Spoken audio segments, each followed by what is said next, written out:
The Honourable Society of Gray's Inn is here to support barristers, people who want to become barristers throughout their career, from being a student all through their professional career. We provide education and training, social space and pastoral support. The hall we're standing in is essentially the same hall that Francis Bacon's father, Sir Nicholas, built in the 1550s, barring the roof, which was bombed during World War II and bombed during World War I. But yeah, we're more or less the same footprint. Stained glass is largely the same. And the Treasurer's shields you see around you and the screen behind you. So Bacon would certainly recognise it. It's fantastic to have Francis Bacon back in Hall.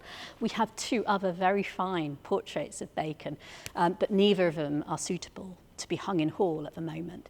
And it's been so nice to get Bacon back, right in the heart of things among his peers. We call this wall our Tudor wall. Well, I mean, it's like a family tree behind me. So we've got, second from the end, that's Sir Nicholas Bacon. That's Francis Bacon's father. Next to him is Sir Dudley Digges, who was a business partner of Francis Bacon in the London Virginia Company. And then we've got Francis Bacon's uncle, Lord Burleigh, sometimes his favourite uncle, sometimes less so. And then to this side is Bacon's cousin, Robert Cecil, a close cousin, but also sometimes a rival. And then on the end there is one of his mentors, Sir Francis Walsingham. Got Elizabeth at the top there. Elizabeth knew Bacon when he was a little boy, so I think he'd feel in good company. We have got a collection of over 140 portraits of our members hung on various walls around the inn. The reason that we collect portraits and commission them is to inspire the next generation of barristers. We've had some great members over the years. Lord Birkenhead, Lady Hale, Rose Hale-Bron.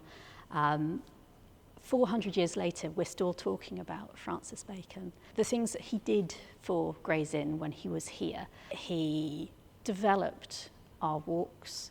He led the inn as treasurer for a record number of years, helping us negotiate a politically difficult time and seeking out patrons for the inn as well as for himself personally. He made sure that, Gray's Inn was a place on everyone's lips and had a good public standing. This year is a very special year. It's Bacon 400, and it commemorates the 400th year since Francis Bacon died, 1626. It's a great opportunity to look at his influence and legacy and all the things that he was widely involved in. For the Society, it's a good opportunity to sort of get that message out and for people to know more about him. The portrait has quite an interesting history. It was found by a lady called Ella Horsey, who was one of our former members, in the late 1940s. When she passed away in 1982, she bequeathed it to the Society. It's believed that it does come from the school of Paul van Sommer. One of our members, Eric Roberts, who is an art historian, he has done a wonderful booklet about all the history of the painting, kind of traces all the different places that it's been to before it came to us. The painting had a tear, and unfortunately we have no knowledge of how it came to be. It's been there for a long, long time. We were recommended Plowden and Smith. We're all really delighted with how it's turned out. I mean, it is really bright and beautiful. The colours are fantastic, and of course the tear is no more. This portrait of Francis Bacon has come to us to be treated primarily because of the tear that's in the centre of the canvas. This tear has only occurred in the original canvas as opposed to the lining canvas at the back. So where the tear has occurred, the edges of the tear have curled up and lifted and there has been a loss of adhesion between the two linen textiles. The risk of leaving this untreated is that the tear continues to lift, the loss of adhesion expands, and then the lining begins to fail. So the first step of this treatment is to remove the artwork from its frame. It's important that we do this because we need to be able to access the entirety of the artwork and the areas that are hidden by the frame, you know, like the edges of the picture plane as well as the tacking margins. The next step of treatment is to stabilise the area of the tear in order for us to be able to carry out subsequent steps of the treatment. I carried out a treatment step called facing, which is basically where we apply a layer of Japanese tissue and adhesive over the tear area. This essentially acts as a protective layer during preliminary steps of treatment, such as cleaning the back of a painting. Generally, the first step of treating any painting, or one of the first steps I should say, is to clean the back of the artwork. And this is because when we clean the front of a painting, we often use aqueous solutions, which is essentially a liquid solution, a water-based solution usually. If we were to apply something like this to the front of a painting, the cleaning process might cause any dirt at the back of the canvas to be pulled even deeper into the canvas, which makes it ingrained and more difficult to remove. The backs of artworks can be really dusty, especially if they are older or they haven't been treated in a long time. And you can often get like creepy crawlies and bits of coal and plaster and cobwebs, all kinds of weird things. And the next step is to mend the tear. And in this instance, what I did was I did some tests to see if the lining adhesive, the glue layer between the two canvases, could be replasticized and they could be stuck down that way, which it could. At the front of the painting, we used the heated mat. We put this under gentle weight, and the combination of the moisture, the heat and the weight helps the lining adhesive to become tacky again, and the heat and the weight helps the delaminated lifted canvas and paint layers to soften, and it gently coaxes them back flat again. So once the tear has been mended, then I get to fill and retouch it and reintegrate it with the rest of the image. So the first thing I do is I fill any losses in the paint and canvas, and I match it to the rest of the surface.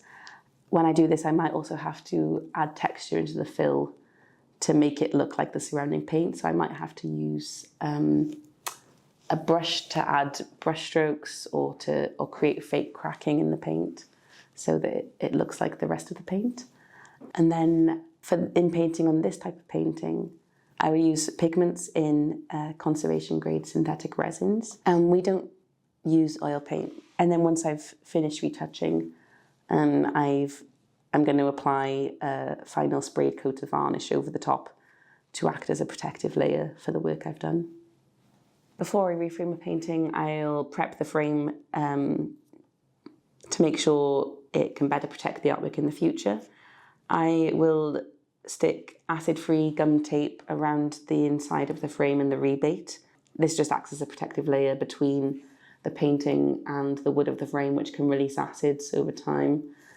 And then I'll also add in felt tape along the rebate, and this acts as a cushion for the painting. Friction between the wood of the frame and the front of the painting can often cause abrasion or loss to the painting. We often add backings or backboards to artworks, and these act as buffers between the painting and its environment. It can help keep the back of a painting clean, and it can reduce the effects of environmental agents of decay.